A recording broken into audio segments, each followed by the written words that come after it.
Welcome to another episode of Inflection. I am Brian Berletic. Joining me as always is Angelo Giuliano. Welcome, Angelo. How are you? Brian, all good. Always a pleasure. Okay, great to have you. Today, we are going to talk about this idea of the US containing China. And we hear it in the Western media from time to time, kind of a denial by the West that this is going on, that the US isn't trying to contain or encircle China. They're not trying to bully China. They're trying to maintain their international order. But as we're going to see, that is totally untrue. But before we get into the main topic, as always, we're going to look at some news. But before that, let's do a little bit of housekeeping. I have changed the name and the logo of my YouTube channel. It is now the New Atlas. Land Destroyer, for people that don't know, that was a blog, a personal blog that I had where I shared information and my interest in armored warfare. And then I just didn't think of a new name when I started doing geopolitics. So I think this is more appropriate. There's a new website as well. newatlas.report, and all of my videos and articles, everything is going to be up on this website, and it's totally free. There will never be a paywall on my website. So with that out of the way, let's get into the news. People have probably heard that the president of Haiti was assassinated. A head of state being assassinated is huge news. It's a major incident, and we really don't know what's going on. I personally don't really focus on the Americas and the Caribbean region, but there's all these very weird coincidences. Ex-Colombian military and Haitian-Americans. The Taiwan embassy was involved in one way or another. Angelo, what are your thoughts on this when you first saw this? Well, remember, Haiti functions as a U.S. colony. So basically, the U.S. decides who stays in power. And also, there's also involvement in the security of the president. The U.S. is actually advising on the security. So now you have also Colombians. The vast majority of those people that enter into the residence of the President Moise were Colombians. And we all know the Colombians are acting the same as Israel is acting in the Middle East. They're doing the dirty job in the whole area. Regime change in Ecuador, regime change in Venezuela. Very often you have Colombians, mercenaries that are working for the US. So it's very strange. We still don't have all the informations, but I think those are some signs that you have two American citizens into this group of mercenaries, and the rest are Colombians. As for the Taiwanese embassy, I still have some doubts. Coming from, it's a coincidence, a strange coincidence. Just one thing is that Chinese media are saying that it happens that they took refuge and they dismissed the fact that Taiwan could be involved in this. I think it would be a huge mistake. I mean, just for Taiwan to be involved into this, which would be a huge mistake. So I would think that maybe it's just a coincidence.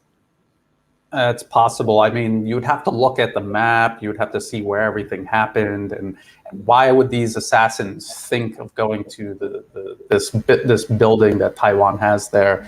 To my knowledge, the U.S. has it actually sent its military to Haiti on at least two occasions. Once from 1915 to 1934, so they were there for quite a while, and then again in 1991, and both times they sent U.S. troops to Haiti. They killed people, and it was a military intervention, in other words. And the thing I want to point out is, yeah, I agree with you, Angelo. I don't know what happened. We have to wait and see. There's people who specialize in this region. I'll wait and see what they think, and as the evidence emerges. But no matter what, this is in America's backyard, and this is what their backyard looks like. And there is no regional player in North America that keeps the United States in check. And so this is the natural state of US hegemony when left unchecked. And I think we understand that by looking at places like Iraq and Libya and Afghanistan and Syria before Russia put them in check. We see what the US does. And I think Haiti is just another example of that. Before we move on, do you have anything else on Haiti, Angelo? No, I think it's just the whole region has been colonized by the US. There's a very interesting book by Giuliano. The name is Open Veins of Latin America, and it tells you about all the coups, what they've done. It's a century of humiliation for those nations. So there's no sovereignty. If you look around every single country, you had Brazil coup, over and over. Bolivia, it's just it's constantly those people have been under just enslaved by the U.S. empire. So it's nothing new. Absolutely, and in a way, you could say that it's the fruits of America's so-called international order, which we are going to be talking about as our main topic. So let's all just keep that in mind. What the Americas looks like, and we'll get into that later. So the next article is from RT, the truth about U.S.'s unmitigated failure in Afghanistan. So we've been watching the U.S. allegedly withdraw from Afghanistan. They're claiming they're only leaving behind 1,000 troops. They have a huge part of the capital, the green zone, that they're going to maintain, and they have a military presence at the international airport. And I pointed out that in less than a day, they could have over 2,000 elite U.S. Army Rangers back in Afghanistan, and then by the end of the week, tens of thousands of troops. So is it a withdrawal, or is it them keeping their foot in the door? One thing I thought was interesting here was China has plans to transform Afghanistan and bring it into Beijing's orbit by means of the China-Pakistan Economic Corridor and its geopolitical grand plan, the One Belt, One Road initiative. So while the U.S. spent the last 20 years building military bases and bombing things in Afghanistan, China plans on building things, including corridors. Afghanistan is landlocked. So without these transportation corridors, the country is completely isolated. And so before I hand it over to you, Angela, this is my idea. They have this very minimum footprint. They're going to claim that they've completely withdrawn from Afghanistan, even though that's not true. And then they're going to allow all of these extremists that they've been using in their proxy wars all around the globe, in the Middle East, in North Africa, in Central Asia, and they're going to allow them a safe haven in Afghanistan, just like they were doing before the invasion. And they're going to have plausible deniability, because when these extremists start doing cross-border operations, maybe into China, Afghanistan borders China, or into Pakistan or Iran, they're going to say, we have nothing to do with this, we withdrew. And when China starts building its One Belt, One Road corridors through Afghanistan, they're going to have these militants attacking it, just like they're doing in Myanmar, southwest Pakistan, and everywhere else the U.S. maintains these extremist groups. Angelo, what are your thoughts? I agree with you. Now remember, this is the trend that U.S. is privatizing a part of its militaries. So you will have probably around 10,000 mercenaries that are actually part of the U.S. military, but they are private. So they are going to stay, and I think they'll stay probably mainly in the capital, and the rest will be in the hands of the Taliban. The latest report are that there's 85% of Afghanistan that is already in the hands of the Taliban, but it's more like the province. I mean, very remote areas. Remember, it's not very well connected in terms of roads. Well, this is why now there's a discussion about China coming into the picture for the Belt and Road Initiative, and you have the Taliban actually welcoming China. They're saying, well, we need you for your investment and for building infrastructure. Remember one thing, that Afghanistan is extremely rich in minerals, We are talking about trillions of dollars of reserves. The only problem is that there's no road and there's no infrastructure. So China will come in and will help. In exchange, Taliban is making sure, as promised China, that it will make sure that it will not harbor Xinjiang Uyghur ETIM terrorists into its soil. I think this is probably a precondition for China, because keep in mind that there is a very small border between Afghanistan and China, and they were like over the last 20 years, Afghanistan was harboring lots of ETIM terrorists, and China wants to make sure that there's no transit of those terrorists back into China. And just so people can see, this is a map of China's One Belt, One Road initiative projects. This is Afghanistan here, and you can see this huge juncture where China's projects are going through Xinjiang inside China, Western China, and going across here to Russia and Europe, through here to Iran and Turkey, and down through Pakistan. And you could see how the US positioned themselves perfectly right at that juncture where almost all of these conduits branch off, so they could disrupt it. It's so clear that's what they were doing there. And they have a similar strategy here in Southeast Asia, where they've got the anti-government protests here in Thailand, and now they're burning Myanmar to the ground next door. And so you can see how that's all being disrupted. And pretty much everywhere this project goes, the US has answered it, not with alternatives, but with terrorism and militancy and direct US military intervention. So people need to keep that in mind when we're talking about Afghanistan. The next story. This is it's all related to China and the main topic here. So let's take a look at this one. Hong Kong University Student Union apologizes for lone wolf attacker praise. And I'm going to let you explain this one, Angelo. But before I do, I just want to say that these student unions are in every country, and they're usually infiltrated by Western interests. They see themselves as Western, and this is the sort of things that they do, and it's not being tolerated in Hong Kong anymore. Angelo? So what happened in Hong Kong in the last few days?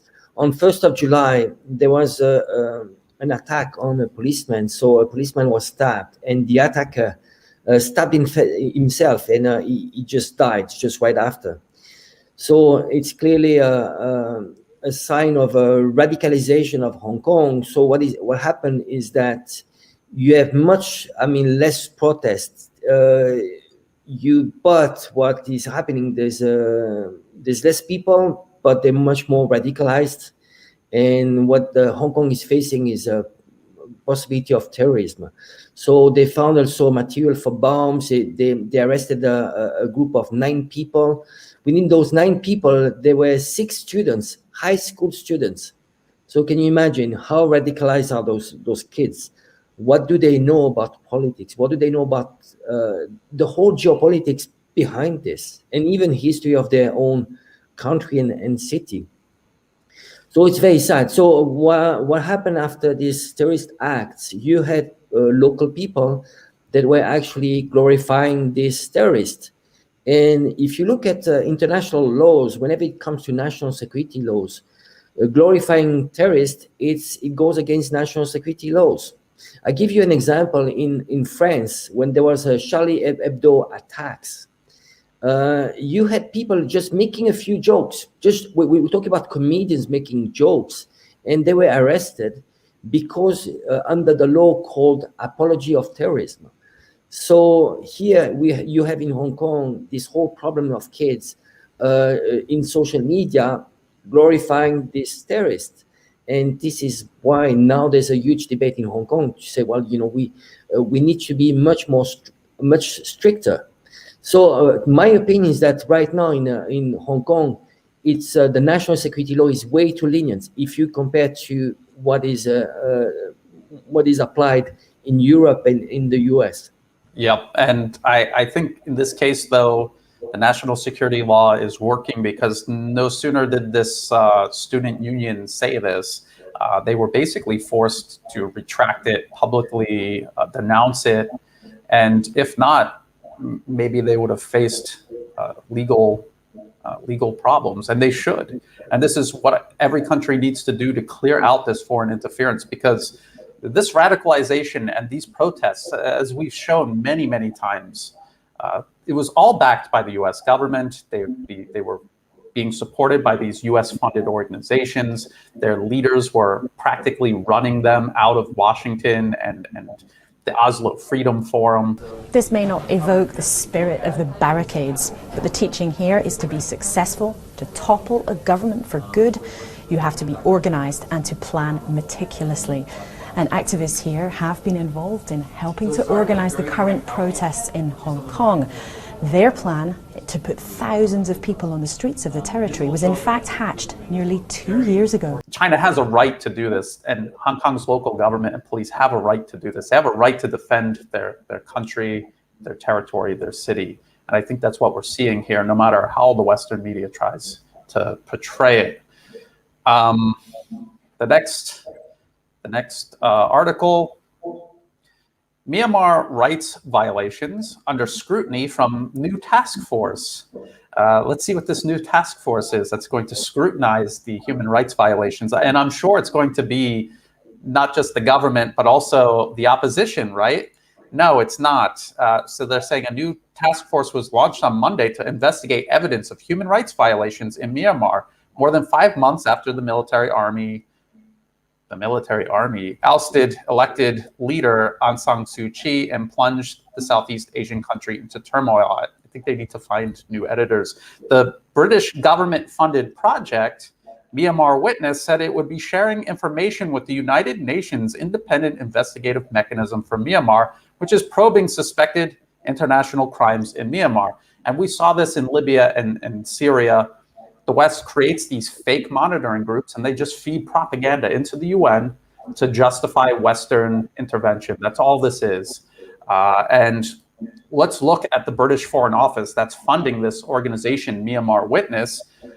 This is all they talk about, is putting sanctions on Myanmar's military and government, wanting Aung San Suu Kyi back into power, as we've talked about many times before. She is a product of foreign interference, not democratic elections. She had British and Australian citizens advising her. And so the British government has picked a side, and now they're funding a supposed monitoring group. This is a huge conflict of interest, and they're going to abuse it, just like they did in Libya and Syria. So we need to be very careful about this. And this is Myanmar Witness. This is their Twitter account. So Reuters is promoting them. And here they're bragging about how they've done their first investigation with the BBC, which is British state media. So they're funded by the British government, and they're working with British state media. And if you go to this, you'll see down here, and I think most people would not notice this, that open source Myanmar Witness. They wouldn't notice that, and they wouldn't know what that was, and they would just assume that this was all legitimate. And I want to point out that in this video, they're using Myanmar Now as a source, which is funded by the US government, the National Endowment for Democracy. Myanmar Now receives funding from the National Endowment for Democracy. And then there was this other monitoring group, Assistance Association for Political Prisoners. They admit that they're based in Thailand. They're not even based in Myanmar. And their founder and joint secretary is a fellow at the National Endowment for Democracy. So I just want to show people that literally everything that we see coming out of Myanmar across the Western media is funded by the British and US governments. And so they're doing it again, like they did in Libya and Syria. They are setting everything up for wider intervention. And why? Because they're going to create Myanmar as this failed state sitting right in the middle of Asia. I just showed people the map of the Belt and Road Initiative and how a burning Myanmar would be an obstacle to that development. Angelo, anything before we move on to the main topic about this? I think it would be interesting if you could put back the map. I think there's something that is critical, is the Malacca Strait. and actually how you can circumvent the Malacca Strait, how you can bypass it, is through Myanmar. So Myanmar here, you have this pipeline that is going from Kunming to the Shwe gas field, and this is one way. And also in Thailand, there's a project, the Kra Canal, if you remember. This was a good way just to bypass the Malacca Strait. And this is one of the biggest danger for China, is the Malacca Strait, because this is where in the future the NATO forces could do an embargo. And you see China, if you look at the whole geographic of China, it's extremely difficult because the whole seaside is all circumvented by NATO forces. You have many small islands, and it's not very deep. The sea is not very deep. So when it comes to submarines, you can be detected very easily leaving from China. So it's a huge problem. Malacca Strait is one of the key elements. And this is why China has been promoting the Belt and Road Initiative inland, and the maritime routes. They're trying to do as much as they can to find solutions to bypass the Malacca Strait, because we're talking about here 30 or 40% of world trade that is going through the Malacca Strait. So whoever controls this strait could actually disrupt Chinese economy, and that's the main concern for China. When it comes to Myanmar, just going back to Myanmar, the NATO objective when it comes to Myanmar, it's they're winning. I mean, what they did, they didn't succeed in putting a puppet regime in place in Myanmar. So putting a failed state is the same. It's about the same result. They want to disrupt the Belt and Road Initiative, and it's working. The pipeline is not working 100% right now. There are disruptions. The gas field and oil field are not working 100%. You have some companies, foreign companies, that are actually stopping to drill in Myanmar. So it's working. It's a chaos, and we are, I think, we can say that this is already a civil war in Myanmar. Absolutely. And let's just look at the map again as we transition into the main topic. So I just pointed out how you have US and British government-funded groups in Myanmar setting up the conditions for intervention and, as you say, burning Myanmar to the ground. So that's containing China here in Southeast Asia. I pointed out many times how the opposition in Thailand is US-backed. The US literally has its military in Afghanistan here, able to project power into all of these directions, all of these countries that are signed on to China's Belt and Road Initiative. And then Japan and South Korea host tens of thousands of US troops. So it's obvious already by just looking at this map. Let's look at another map.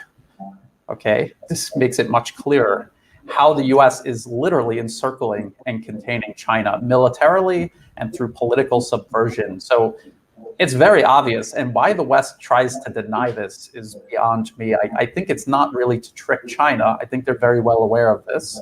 I think it's to trick the people in the West to believe that China is the problem, the US is not the bully, and that what China is doing as a reaction to all of this, they're trying to portray that as unprovoked aggression against the rest of the world. There is a talk. It's from the South China Morning Post. They hosted it. It's called "A Clash of Civilizations Played Out" at South China Morning Post's annual China conference, the full debate. And it's Eric Lee, who, if people haven't heard him speak, please go search out his videos on YouTube. Just type in Eric Lee, L-I, and listen to him talk about China. He's very knowledgeable, he's well-spoken, and he's very good at defending himself against Western criticism. And he's debating Keith Richburg, who is, he brags about how he's in the Council on Foreign Relations, and he's been at all these establishment Western media outlets forever. And he's a very good parrot. He's very good at reciting all of the narratives. He's got it memorized and down perfectly. And the moderator asks Keith Richburg. with that, I start with Professor Richburg. What do you think about this containment strategy? Well, you know, I've heard that a lot, especially being in Beijing. It's usually on the pages of the Global Times or something, where they're saying the U.S. is trying to contain China's rise. That's kind of the mantra you hear. And, you know, from my perspective, nothing could be further from the truth, because, in fact, it was the U.S. that actually promoted China's rise. The U.S. promoted letting China enter the WTO, which happened 2001. So I don't ever think there was much of a containment strategy. There was more, in my view, a strategy of let's help China open up, become part of the global international system. Let's facilitate China's rise, because there was a view that once China was a part of the international global system, coming from a closed economy to an open economy, basically they would become more like us. He says, no, we haven't been trying to, and he means the West, we're not trying to contain China. Where we wanted to integrate them into our international order. We wanted them to be more like us. And he's saying this with no sense of irony or self-awareness at all. What he's basically saying is subordinating China to the West, subjugating China to the Western system, and claiming that the U.S. does not have a policy of containment, or that it used to be integration and now it's containment, is just plain untrue. And I'm going to show people that. So this was the talk, and I'm going to have the link in the video description so people can watch the whole thing, because it's very good. Eric Lee is very good in this. But I want to show people just how far back this all goes. It actually goes back even further than this. This is the Office of the Historian on the official website of the U.S. State Department. This is draft memorandum from Secretary of Defense McNamara to President Johnson, and it's dated 1965. And right here, number one, the U.S. strategy, the February decision to bomb North Vietnam and the July approval of Phase 1 deployments makes sense only if they are in support of a long-run United States policy to contain communist China. To contain communist China. This is 1967, and he's already describing it as a long-run United States policy. What more evidence would you need? But we will go in depth, and we will show how it goes from 1965 all the way to present day, how this has been one continuous policy towards China. This is the only policy the U.S. has towards China.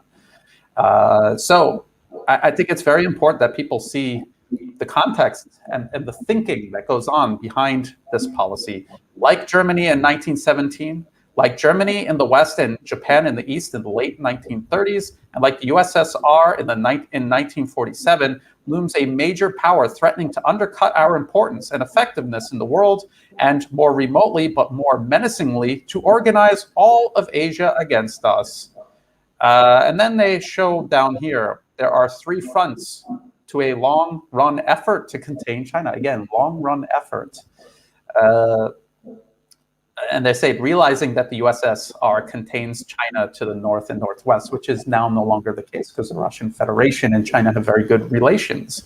A, the Japan-Korea front, where now the US has tens of thousands of troops. B, the India-Pakistan front.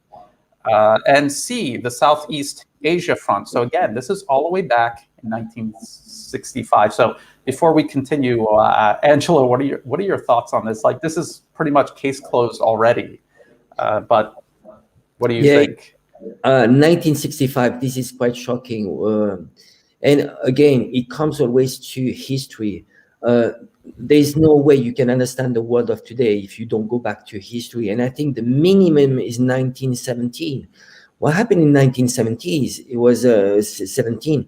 It was what we call the Thucydides trap, when you have a superpower and you have an emerging power that is about to take over, that to be at the same level of the superpower. So in 1917, it was about England, and you had Germany. Germany was legitimate, the emerging power, and it was partnering with the Ottoman Empire, and there was the transition from coal to oil.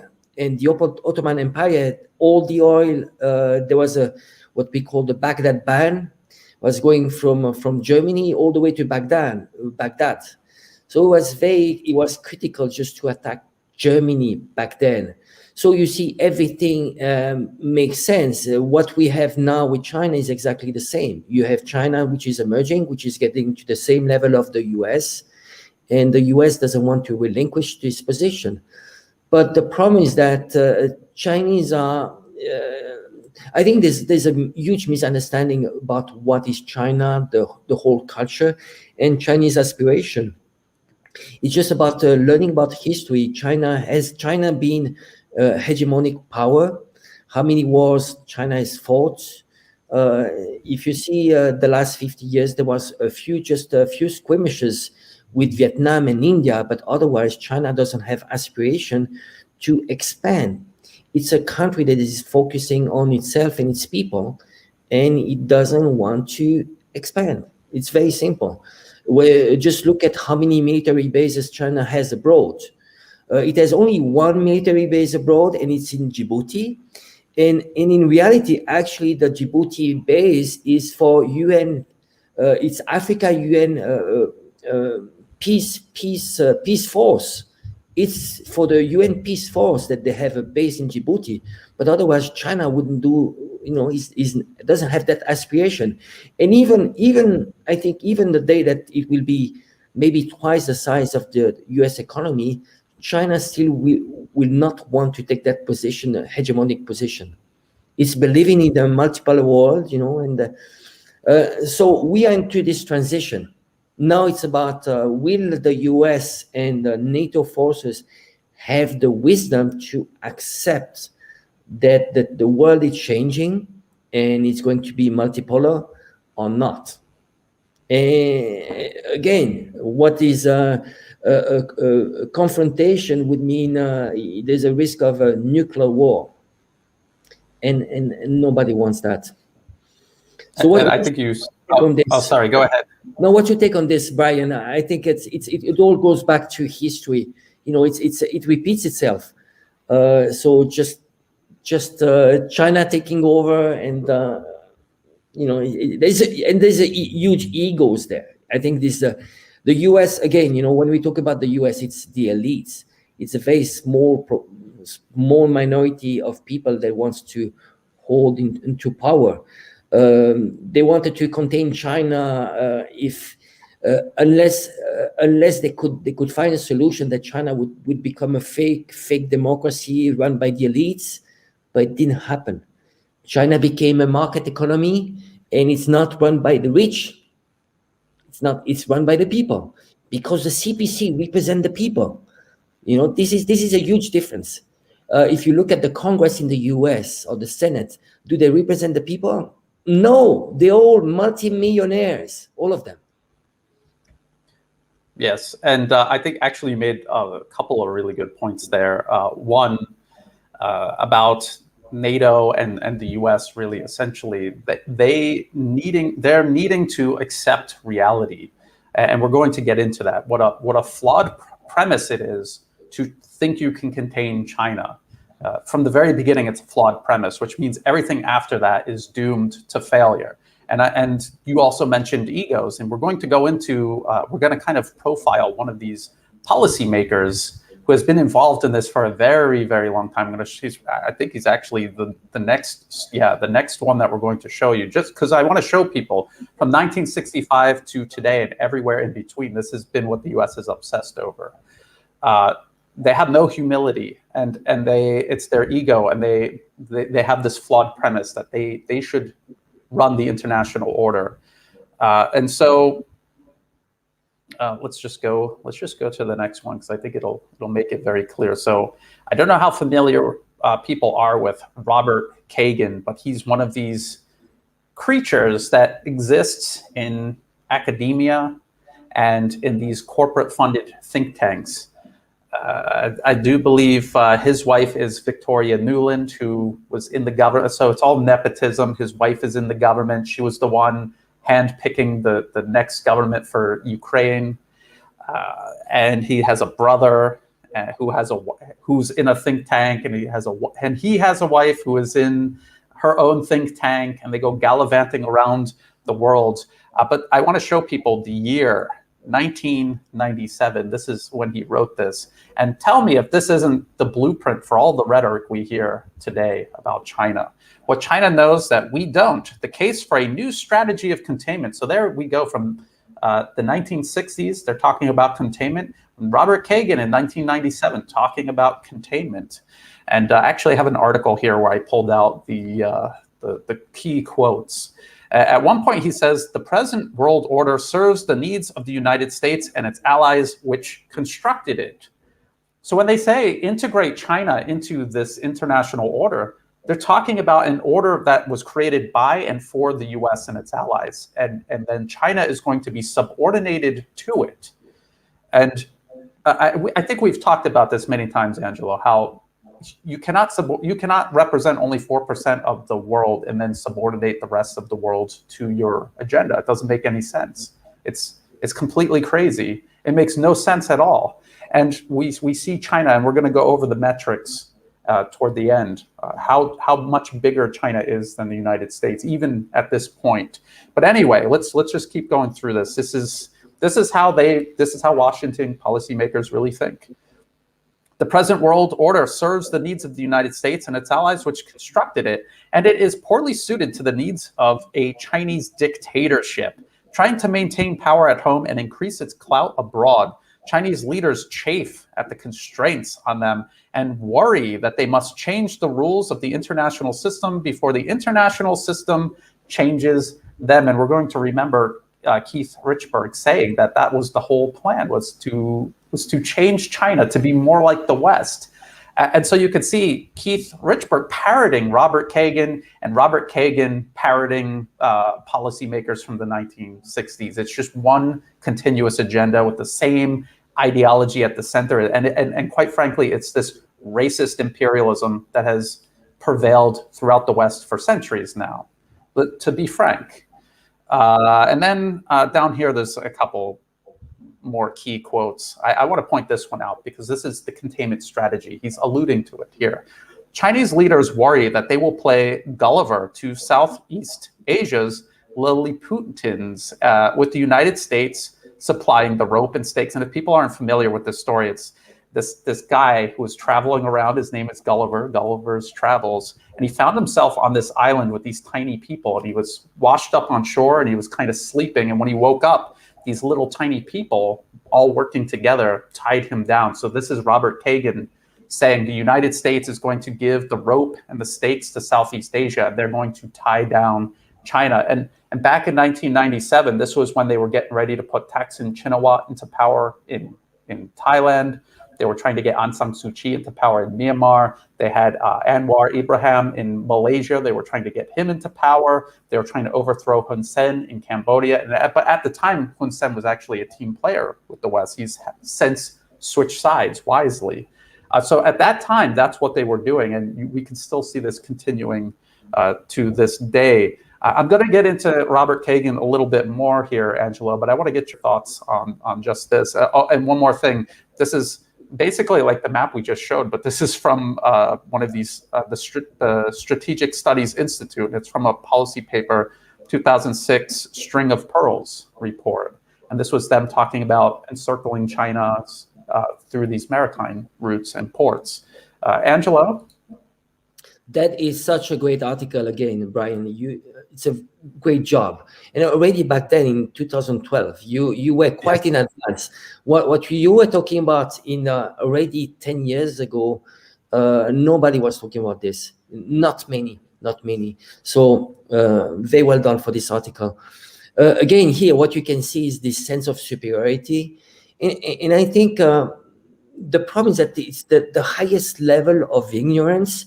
It's when you don't know that you don't know. You see, I mean, this is, I think they are genuine when they, in their sense of superiority, and they really think that they can come to China and they can teach them. And then the Western liberal democracy is the ultimate, the best system. which in reality, it's not even democratic. I think there are many ways to challenge that. But the problem is that we Westerners in general, they don't even know about their own system. You can know about your own system when you have other systems you can compare to, and you can just be very pragmatic on comparing the results.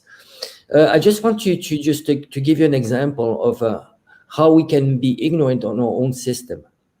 You have two different acts, which are, one is voting and electing. And in reality, they are completely different. Voting is the real democratic act. Electing is actually giving up your right to vote. Because when you're electing someone in the West, you're electing him for 4 or 5 years, and then you give up completely your democratic rights, because he's going to be your master. You elect your master, and he's going to decide for you. And for 5 years, he's not accountable. He's not accountable. There's no check and balance. He promised you something, he got elected, he does whatever he wants, and then you are back to election again in 5 years' time. So it's a beauty context where you have no control. So one of the best, if you were to talk about Western liberal democracies, there's only a few that work. And why do they work? Is because in this system of electing your masters, you have a way just to control it is through referendum rights, meaning that you can actually take down your masters if they don't deliver. How can you start a referendum is by signatures. So you have a minimum of signatures, and then you have people that can vote. But even those referendums, they are not respected. You see what they did in England for Brexit. People voted to leave EU, and they did everything they could not to respect this vote. Well, there was the same in France.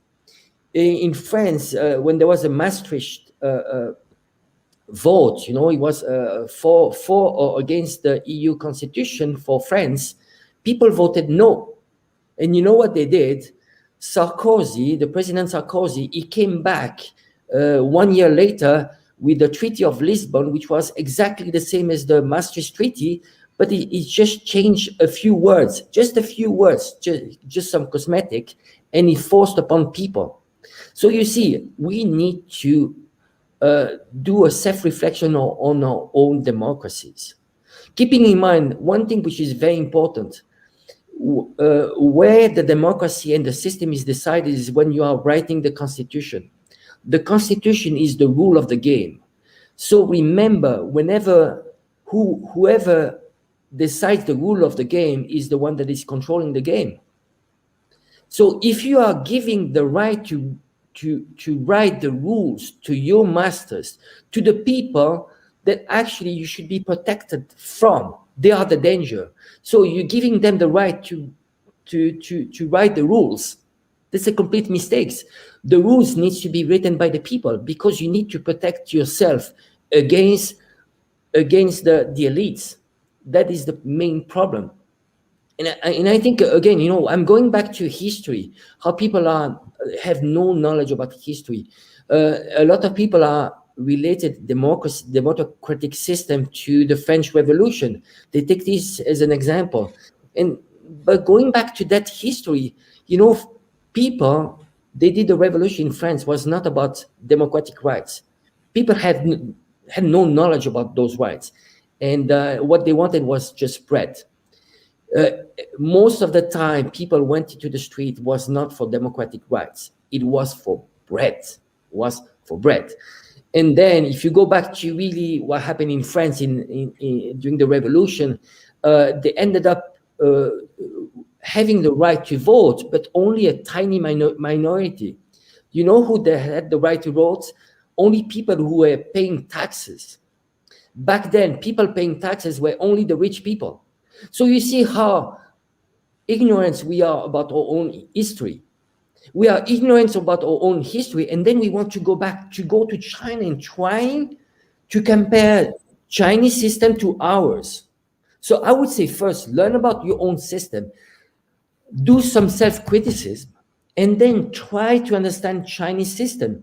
And if you go and compare Chinese system, it's way more democratic. Again, it takes time just to understand it. But again, it's way more democratic.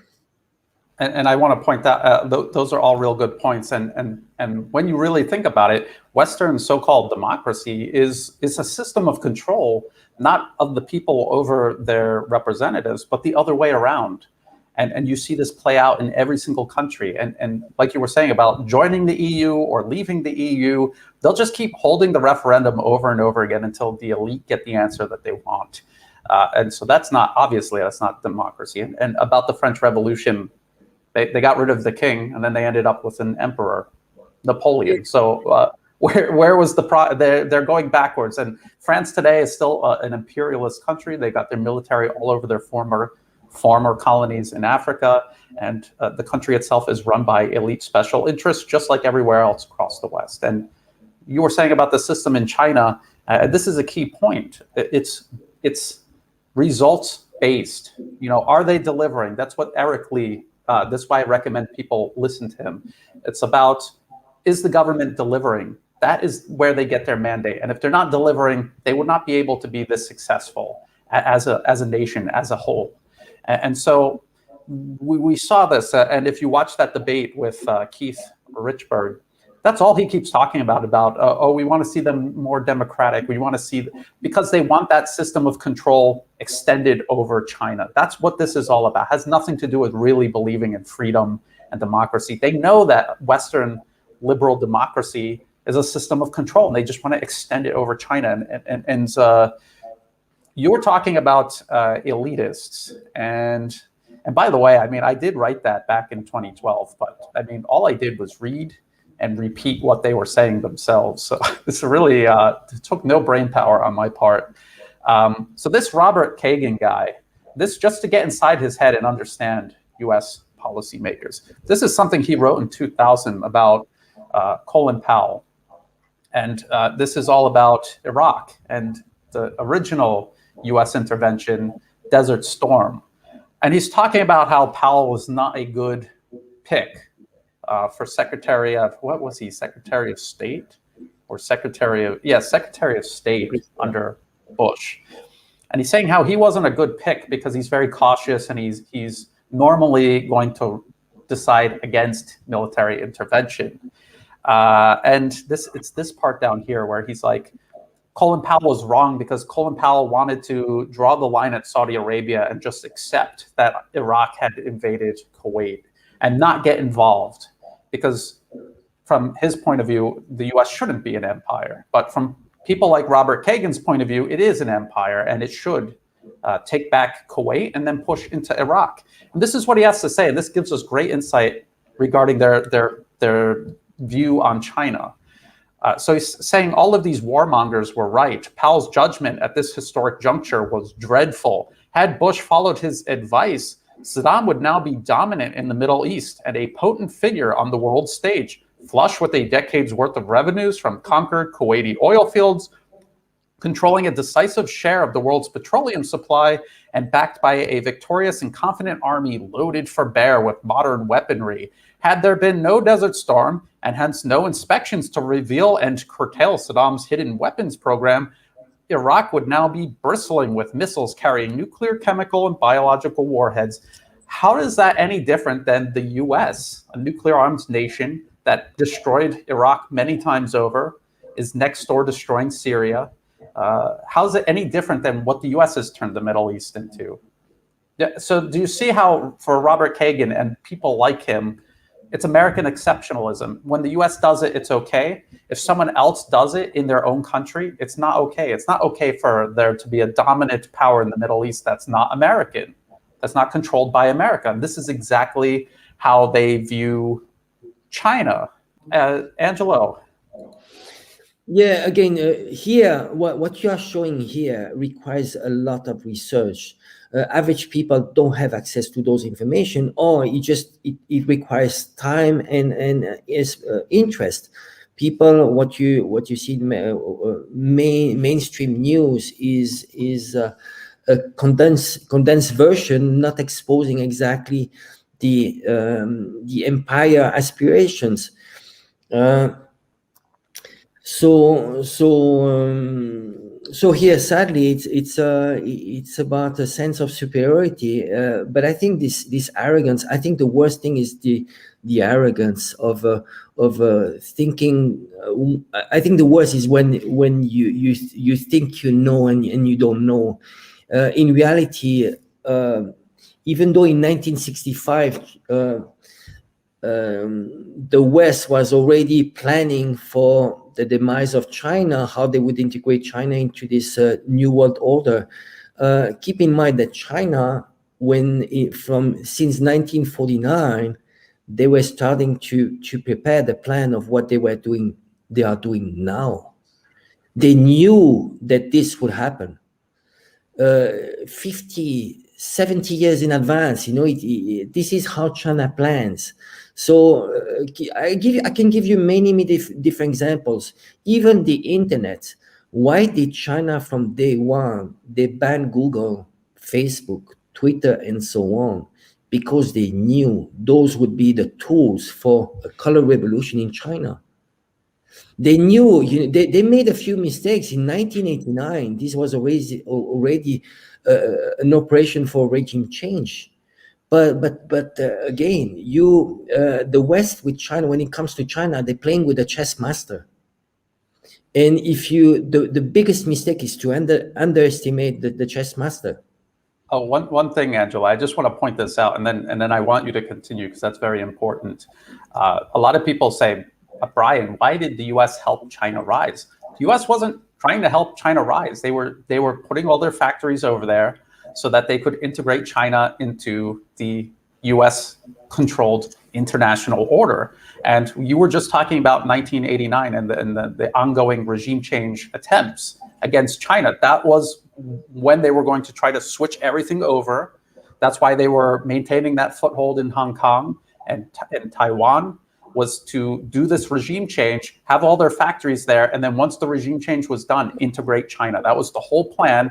And just like you said, they were planning for this from the very beginning. And it failed because China was prepared for it. Continue, Angelo. I think it's very important for people to understand. U.S. didn't help China rise. China rose because they outsmarted these think tankers. Yeah, I'm just going to give you two examples of how they were planning for regime change. You see, Nixon met with Mao Zedong in 1972. But in 1970, you had already the US, I think it was Nixon, they met with the Alptekin. Alptekin is an ex-Kuomintang member. There was the founder of the World Uyghur Congress. So you see, 2 years before meeting with Mao Zedong, he actually already was planting the seeds for when it came to Xinjiang. Then you had in the 1950s, you had the Dalai Lama that was paid by the CIA. So you see, China, they knew that they were partnering with the US in some ways because, well, China had no choice. It needed the capital. It needed funding. It was a very pragmatic. So Deng Xiaoping, he was very, very smart. What he said is that, okay, we want the ultimate goal is communism, and we are going to build communist socialist with Chinese characteristic. So it's not going to be the USSR model. We are going to find our own model. And he said, no matter if the cat is black or white, the most important is that to catch the mouse. So why don't we focus on find the best solutions to get to what we call in Chinese we say 小康社会, to have a healthy society, healthy in the sense that people have a certain level of prosperity, and this is what China is attaining right now. So there was now there's completely alleviation of extreme poverty in China, and they've achieved that. So you see, China is delivering for its people, and is very well aware that the West wants to integrate China in the new world order that will be controlled by the elites. China managed to go against that in China. You saw what happened with Jack Ma. Jack Ma, even though he's one of the richest men in China, well, he doesn't have a say in politics because China doesn't want to replicate what is happening in the West. Who's controlling the politics is the elites, is the money. So I mentioned this before. What in the West they call lobby, in China it would be called bribe and corruption. And bribe and corruptions get you in jail. In the worst case, if it's big, well, you can even have the death penalty. How many now? I'm asking how many people that do white collar crimes in the U.S. go to jail, or have the death penalty, or well. Again, just China is very strong on that, especially right now. This is what Xi Jinping has been bringing to China when he started his first term, was fighting corruption. Because it knows the system works. It's what we call a social contract. You deliver. We don't want to get involved into politics. Most of people don't want to get involved into people. Well, keeping in mind that there are 90 million people in China that are involved into politics, So there's a social contract between China, the government, and the people. You deliver, well, we are fine. We're fine. Make sure there's no corruption, and then we're fine. So you see, I think what is the threat of the West has is that if China keeps on delivering and having, it's going to be difficult for the Western media to demonize China. They say Chinese are unhappy. How come can you explain that 130 million people, Chinese people, are going abroad for vacation? They all come back. The China dream, it used to happen 40 years ago, 30 years ago. If you were Chinese and you had an opportunity to get a green card in the US, you would have a status, an amazing status, and would be your dream. Well, now if you compare those people that left China 30 years ago and never came back, and people that stayed in China, well, most of the ones that stayed in China are much better, in much better conditions. A lot of immigrants from China that left for a Chinatown restaurant in the US is still washing dishes. In China, they started, they had plenty of opportunities. And when it comes to scholars, people going to get their PhDs in the US, well, they come back to China because in China, there's you have all the conditions for success, for prosperity. And now the U.S. is starting to make it very difficult for Chinese citizens to study in the U.S. or to get jobs. And, if you want to work in aerospace, forget about it. So you'd have to, by necessity, stay in China. But now it's maybe not such a bad thing. You made a really good point here.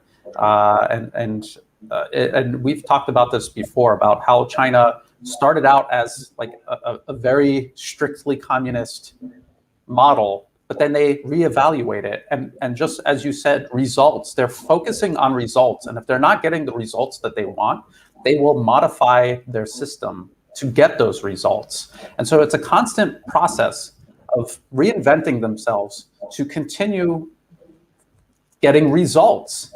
And this starkly contrasts with the West, these policymakers who for like decades and decades now, we just saw, are obsessed with this containment of China. And it's the same policy from year to year, from presidency to presidency, from generation to generation, of just the same old Western imperialism. And I just want people to understand why that is, because in China, a lot of the leaders are technical people. They come from a background with engineering. If you're an engineer and you keep trying the same thing and getting no results, you're a bad engineer. You have to rethink your approach and try again. People like Robert Kagan, and I'm picking on Robert today, but they're all very similar backgrounds. He was born into privilege. He has, he's got his degree from Yale. I think his dad was a professor, a big professor. His brother also Yale, and they've never had a real job in their life. They've spent their whole life in academia. They do these talking circuits. They have no connection to reality. Worse still is, this is his brother, Fred Kagan. This is him with his wife in Iraq. And they think when they go to Iraq, they've seen it. And they will tell you, I've been to Iraq. Have you been to Iraq? Don't tell me what's going on there. But when I see a picture like this, I don't see it any different than these imperialist British with their pith helmets getting carried around in the litters by the locals through the streets. I don't see it any different. This is reinforcing their bias and their misconceptions. And that is why policy in the U.S. towards China has not changed, because these are not pragmatic people. These are ideological people who are stuck on a single ideology. And as you said, Angelo, it's driven by their ego. Now, let me just finish the last couple of documents that show how this policy has continued all the way up until today. This was from the archives of the Trump administration. It's titled U.S. Strategic Framework for the Indo-Pacific. And the first thing that it says, national security challenges, how to maintain U.S. strategic primacy in the Indo-Pacific region and promote a liberal economic order, again, this order that they created for themselves, while preventing China from establishing new illiberal spheres of influence and cultivating areas of cooperation to promote regional peace and prosperity. So this is the U.S. proclaiming that they will establish primacy over a region the U.S. isn't even located in, and a region where China actually is located in. So this is them, again, during the Trump administration, and it wasn't a secret that Trump wanted to encircle and contain China, but I'm just showing you this.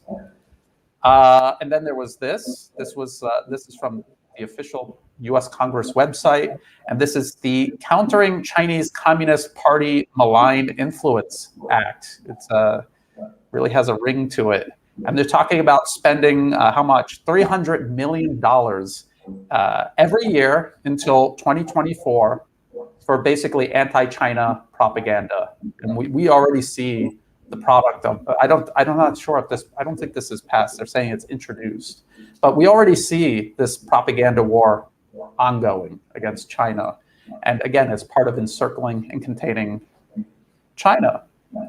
And then this is remarks by President Biden on America's place in the world, and this is the official White House website, and right here, American leadership must meet this new moment of advancing authoritarianism, including the growing ambitions of China to rival the United States. So right there, from 1965 all the way up until now, with President Joe Biden in office, this constant obsession with encircling and containing China. We're going to go over these metrics now, because I think this is really important, and then we'll have a little bit of a discussion before we conclude. China cannot be contained. It is a bigger country. It has more people than the US, 4 to 5 times more people.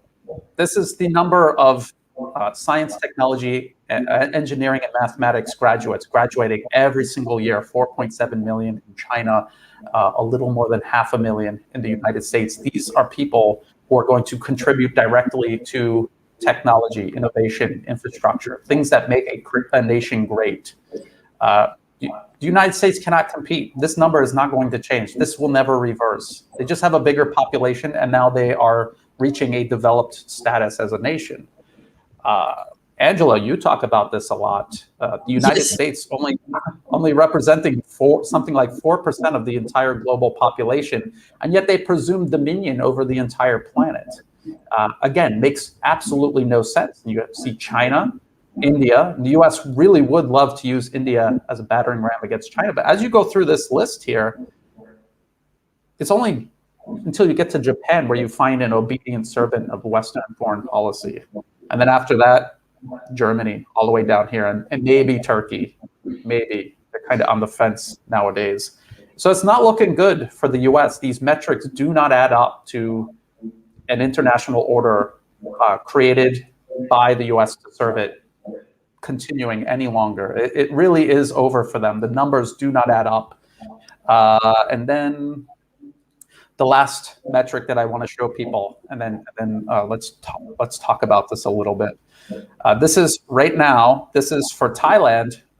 Where did Thailand export to in 2018? And you see China, and as you've pointed out, Angelo, we have to add in Hong Kong, and it's way more than the United States. And then imports, China, and then the United States. It's very obvious that for Thailand, its most important economic partner is China. If you go back to 1998, okay, it was totally reversed. This was the United States. This was Thailand importing from the United States and then exporting, very prominent. So 20 years ago, 10 years ago, and today, you could see how everything has turned over in favor of China and against the United States. And this was all because of the very poorly conceived gamble that they could send all their factories over to China and then subordinate China to US hegemony. A complete failure. People like Robert Kagan shouldn't be able to find a job at a McDonald's, and yet people like that are still populating Washington's think tanks and supplying Washington with their policy. And this is why the US stands no chance of not only never containing China, but they're going to run their country into the ground trying. Angelo. Could you go back to the STEM graduates file? I think it's very interesting. Just to challenge the figures, you see the US has 568,000 graduates in STEM, which is science, technology, engineers, and mathematics. But out of this, you have to remember that 1 out of 6 are Chinese in this figure, and you have 30% of them that are foreigners. So you see the difference there. And I think what is important to compare when it comes to the leadership, when you look at the politicians in the US, most of the politicians, the background is they are lawyers or people coming from finance. In China, 90% of the time, they are engineers. So you see how it tells you a lot. Why are they building roads in China? You know, engineers build roads. In the West, you create values. You create values through what? Very intangible things, which is Wall Street. This is, you come from finance and lawyers, you know, you need to obey to Wall Street. When you create values for the S&P in Wall Street, does it feed people? No, you just make the rich richer. In China, it's very different. When you're talking to engineers, it's a very different approach. You know, it's very science based, and you know, it's not like a lawyer. A lawyer could sell you that 1 + 1 is 3. An engineer will never sell you 1 + 1 is 3. It's impossible. You know, it's very down to earth. It's about delivering. So I think that is the huge culture difference. Just the fact that you have engineers running a country and lawyers, and again, you know, the West is about beauty contest. You know, politicians are going to tell you what you want, what you want to hear. In China, they are telling you what they are going to deliver. There's a huge difference. There's a huge difference there. You know, so I think again, you know, what do we want? What kind of world do we want? Do we want? I think we want about the same. We want prosperity and roads. This, if you just look at this Belt and Road Initiative, what it can bring to the world, how much contribution this could stop. This could end the wars. This could have a complete integration of people. We can have people just moving around much faster. It would be there would be less footprints, you know, carbon footprints because of the railway systems. There's so much that China is showing the contribution for the world. Right, and on the other side, do you see much contribution that the U.S. can do for the world? Not really. It's very self-centered for its own elites. It's not even delivering for its people. So my bet on future events is that the Western model will collapse before we get into a direct confrontation between NATO forces and China and Russia.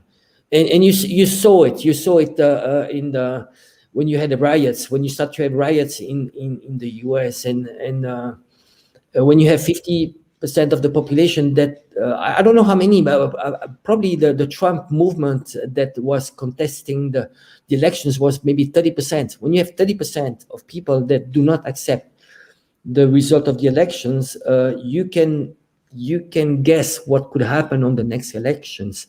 I mean, Kamala Harris against Trump. I mean, is it the smartest people you can bring on the table?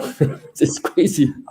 Yeah, honestly, and I think that really that's another really good point, because it's not just about this ill-conceived strategy the U.S. has been pursuing for decades against China that clearly hasn't worked, and their alternative. There is no alternative. They're just going to continue doing this, and then you're talking about China's vision for what they have to offer to the world versus America's vision, and which one is more compelling. And it's a no-brainer.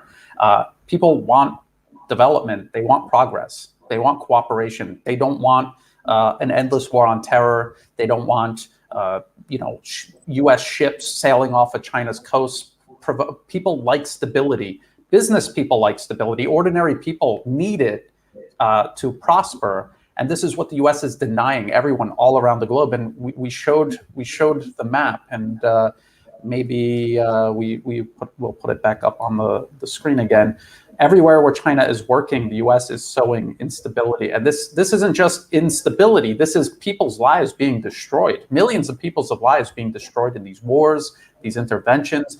Myanmar is an entire country that risks being burned to the ground like Libya. These are real people. Their lives are being destroyed, versus China, say in Laos, right over here, the high-speed rail is almost complete. It may be in operation at the end of this year or next year, and then they're going to continue the line into Thailand.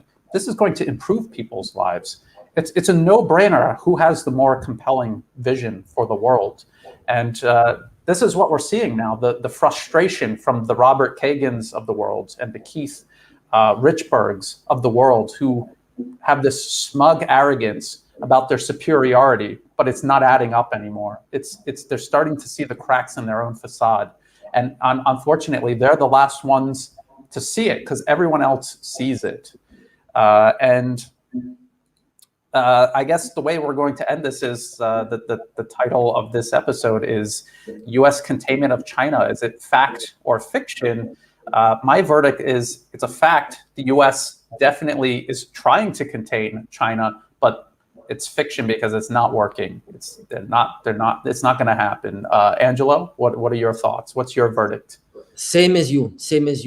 Remember, there's a silent majority. If you look at the UN resolutions and the votes, if you assume that the ultimate democracy is the UN, well, China is getting much more vote and backing. But the only problem is that those votes are countries that are rather weak compared to NATO countries. So if we were in a real democracy, when it came to international law, international democracy, well, China is the backing of most of the world. That's a fact. Yes, and we saw that with the Xinjiang situation, where all these nations came out, including Muslim majority nations, came out to back China on that, because they all have had their turn as a target of U.S. aggression, and they could see the U.S. doing the exact same thing to China. And if they knock off China, then it'll be like Haiti, where we began this episode. It'll be like that, where there's no one in the neighborhood to keep the bully in check, and then you get something like Haiti. So That's a negative note to end on. The positive note to end on is that China, Russia, and all of these other nations, they're all rising together. This isn't just about China. We hope that China learns the lessons and the mistakes the West has made and does not replicate them.